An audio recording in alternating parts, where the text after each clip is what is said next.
How much does Tatum's return throw kind of a wrench into the East? And can you still see a path to how the Cavs win the East and head to the finals? Yeah, in the playoffs, you got to win road games, right? So to answer your first question, if they do face Boston, they're not going to. I'm assuming that the Boston's going to have home court advantage.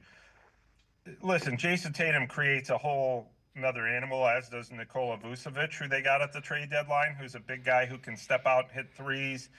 And one of the scouts I was talking to the other day, Dave, said it's really not the Cavs' concern. Really, isn't Tatum and Brown so much, because they're going to get theirs and they're going to do their thing, and that's not really a problem. What the problem is it's the guys like Peyton Pritchard or Sam Hauser or Vucevic when he's healthy, or we saw this Baylor Shireman, second-year player in Cleveland, really light the Cavs up, had 16 points.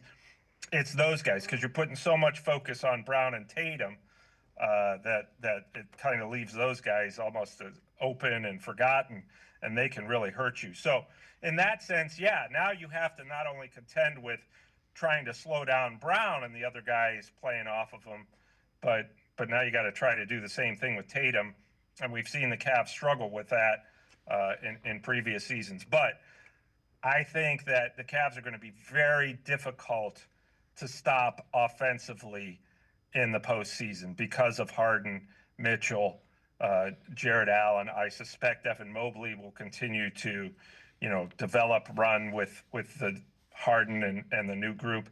And the Cavs now have some guys who play with an edge in Schroeder and Keon Ellis. So, yeah, Tatum, Boston been playing well, surprisingly, before Tatum came back.